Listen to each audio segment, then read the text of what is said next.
तीसरे कार्यकाल की शपथ ग्रहण करने के बाद पहले 10 दिनों में ही नालंदा आने का अवसर मिला है।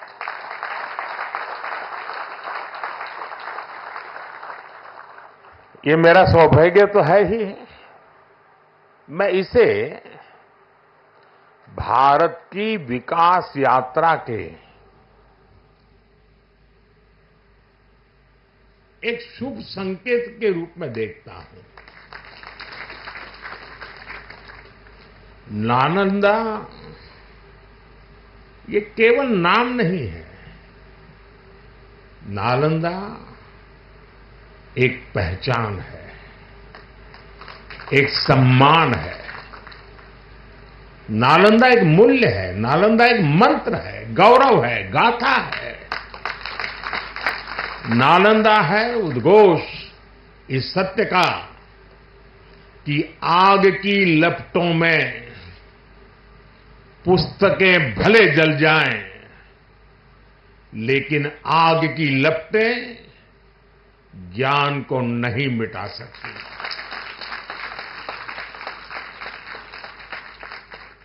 नालंदा के ध्वंस ने भारत को अंधकार से भर दिया था। अब इसकी पुनर्स्थापना भारत के स्वर्णिम युग की शुरुआत करने जा रहा है। साथियों, अपने प्राचीन अवशेषों के समीप नालंदा का नवजागरण, ये नया कैंपस विश्व को भारत के सामर्थ्य का परिचय देगा। नालंदा बताएगा जो राष्ट्र मजबूत मानवीय मूल्यों पर खड़े होते हैं, वो राष्ट्र इतिहास को पुनर्जीवित करके बेहतर भविष्य की नींव रखना जानते हैं। और साथियों, नालंदा केवल भारत के ही अतीत का पुनर्जागरण नहीं है, इसमें विश्व के, एशिया के कितने ही देशों की विरासत जुड़ी हुई है। एक यूनिवर्सिटी कैंपस के इनॉग्रेशन में इतने देशों का उपस्थित होना, ये अपने आप में अभूतपूर्व है। नालंदा यूनिवर्सिटी के पुनर्निर्माण में हमारे साथी देशों की भागीदारी भी रही है। मैं इस अवसर पर भारत के सभी मित्र देशों का, आप सभी का अभिनंदन करता हूं। मैं बिहार के लोगों को भी बधाई देता हूं। बिहार अपने गौरव को वापस लाने के लिए जिस तरह विकास की राह पर आगे बढ़ रहा है, नालंदा का ये कैंपस उसी की एक प्रेरणा है।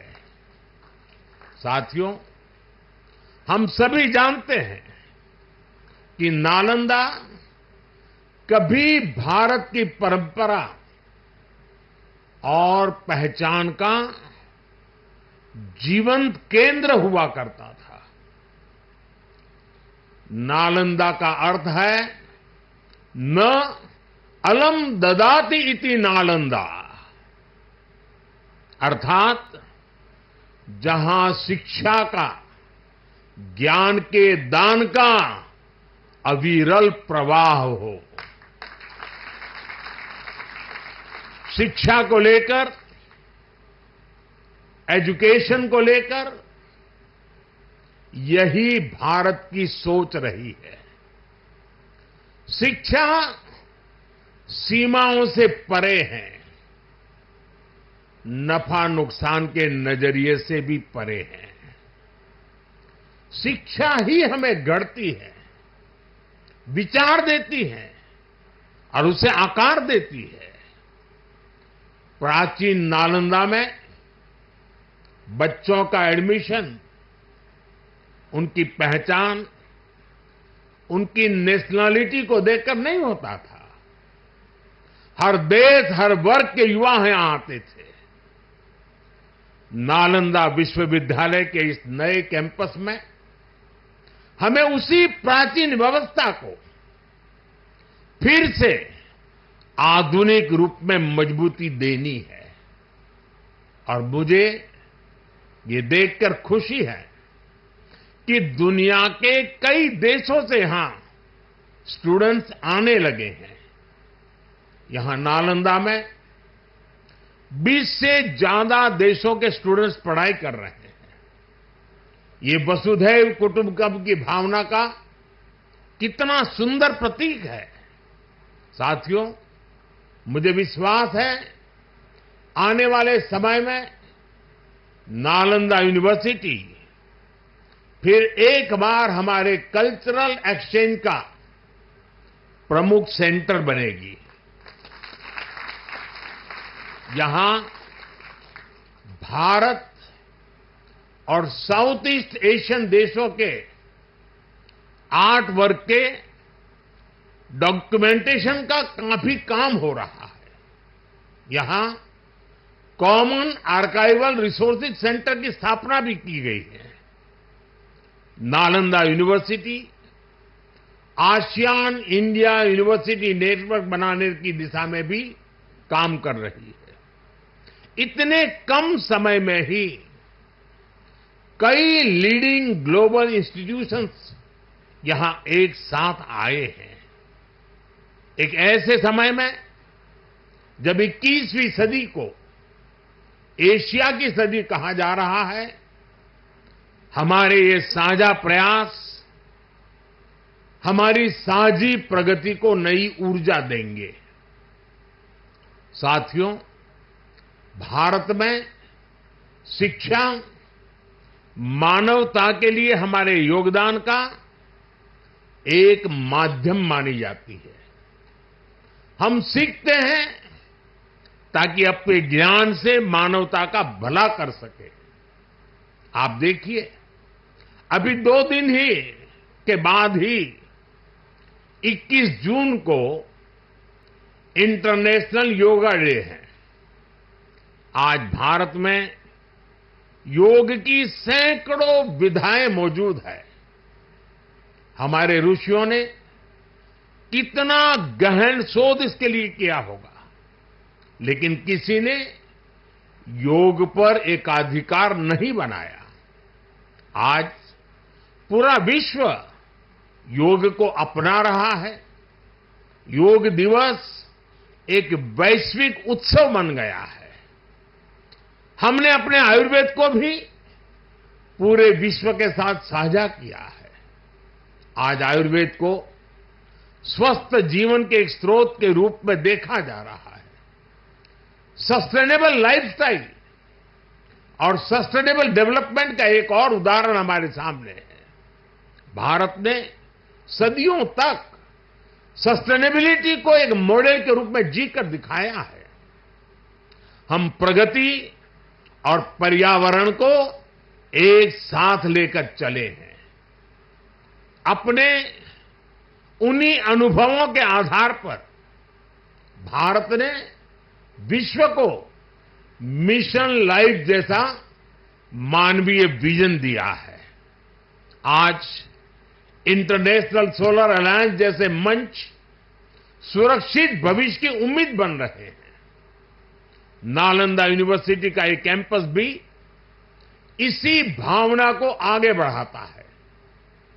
ये देश का पहला ऐसा कैंपस है जो net zero energy, net zero emissions, net zero water and net zero waste model पर काम करेगा।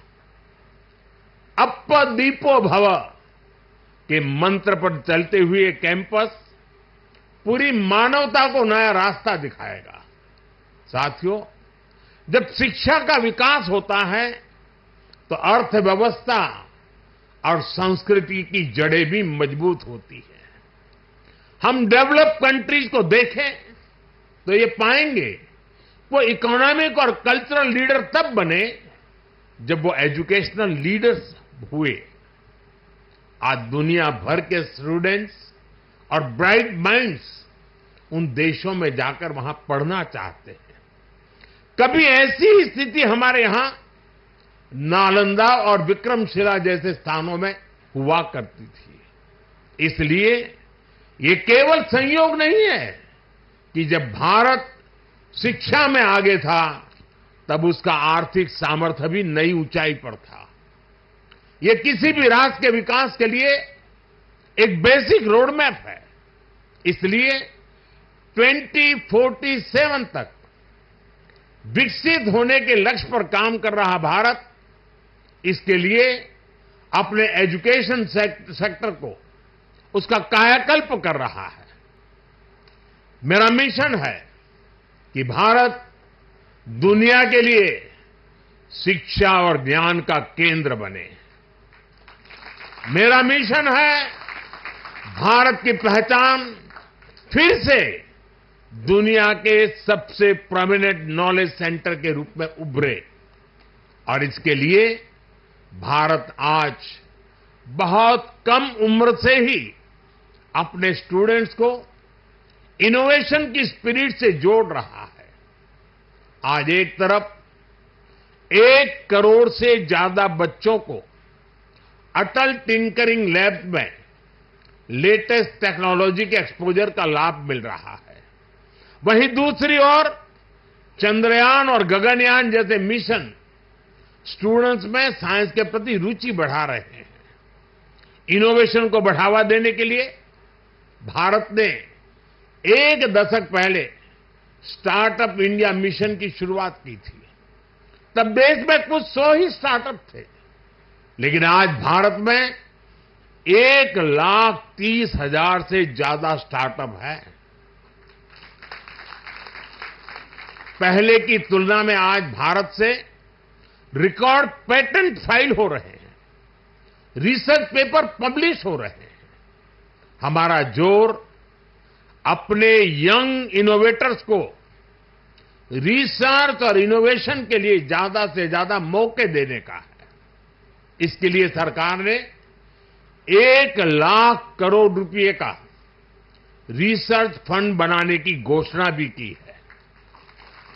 साथियों, हमारा प्रयास है भारत में दुनिया का सबसे कॉम्प्रिहेंसिव और कंप्लीट स्किलिंग सिस्टम हो। भारत में दुनिया का सबसे advance research oriented higher education system हो। इन सारे प्रयासों के नतीजे भी दिखाई दे रहे हैं। पिछले कुछ सालों में भारतीय यूनिवर्सिटीज ने ग्लोबल रैंकिंग में पहले से काफी बेहतर परफॉर्म करना शुरू किया है। 10 साल पहले क्यूएस रैंकिंग में भारत के सिर्फ 9 शिक्षा संस्थान थे। आज इसकी संख्या बढ़कर 46 पहुंच रही है। कुछ दिन पहले ही Times Higher Education Impact ranking आई है।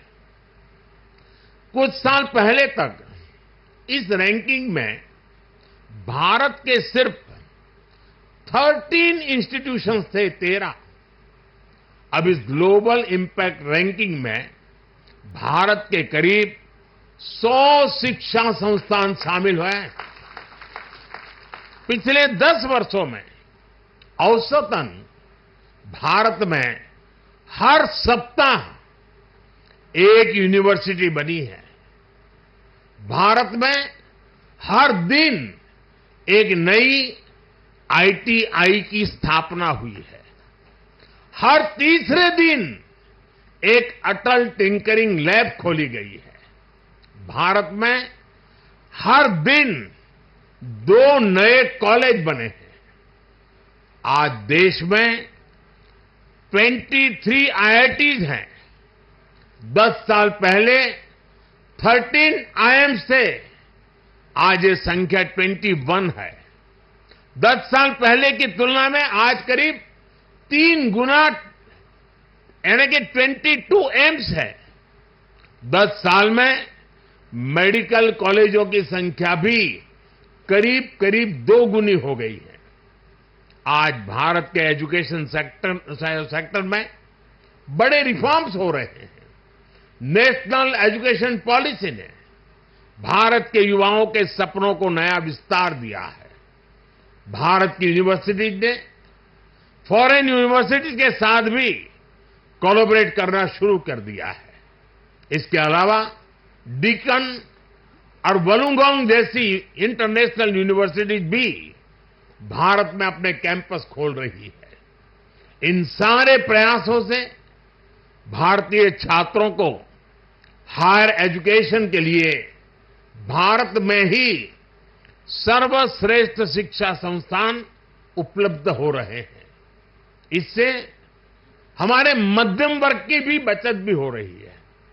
साथियों, आज विदेशों में हमारे प्रीमियर इंस्टीट्यूट्स के कैंपस खुल रहे हैं। इसी साल अबू धाबी में आईआईटी दिल्ली का कैंपस खुला है। तंजानिया में भी आईआईटी मद्रास का कैंपस शुरू हो चुका है।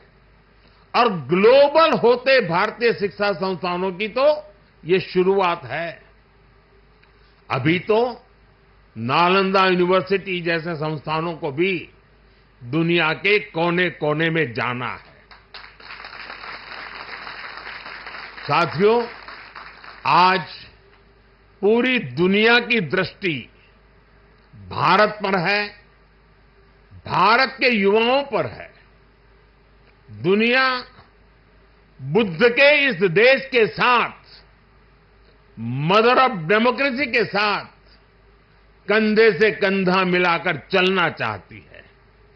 आप देखिए, जब भारत कहता है one earth, one family and one future, तो विश्व उसके साथ खड़ा होता है। जब भारत कहता है वन सन, वन वर्ल्ड, वन ग्रिड, तो विश्व उसके भविष्य की दिशा मानता है। जब भारत कहता है वन अर्थ, वन हेल्थ, तो विश्व उसे सम्मान देता है, स्वीकार करता है। नालंदा की ये धरती विश्व बंधुत्व की इस भावना को नया आयाम दे सकती है। इसलिए नालंदा के विद्यार्थियों का दायित्व और ज्यादा बड़ा है। आप भारत और पूरे विश्व का भविष्य है। अमृतकाल के 25 साल भारत के युवाओं के लिए बहुत अहम है। ये 25 वर्ष नालंदा विश्वविद्यालय के हर छात्र के लिए भी उतने ही महत्वपूर्ण है। यहां से निकलकर आप जिस भी क्षेत्र में जाएं, आप पर अपनी यूनिवर्सिटी के मानवीय मूल्यों की मोहर दिखनी चाहिए। आपका जो लोगो है, उसका संदेश हमेशा याद रखिएगा। आप लोग इसे नालंदा वे कहते हैं ना। व्यक्ति का व्यक्ति के साथ सामंजस्य, व्यक्ति का प्रकृति के साथ सामंजस्य आपके लोगों का आधार है। आप अपने शिक्षकों से सीखिए, लेकिन इसके साथ ही एक दूसरे से सीखने की भी कोशिश करिए। Be curious, be courageous and above all be kind. अपनी नॉलेज को समाज में एक सकारात्मक बदलाव के लिए प्रयोग करिए। अपनी नॉलेज से बेहतर भविष्य का निर्माण करिए। नालंदा का गौरव, हमारे भारत का गौरव आपकी सफलता से तय होगा। मुझे विश्वास है आपके ज्ञान से पूरी मानवता को दिशा मिलेगी।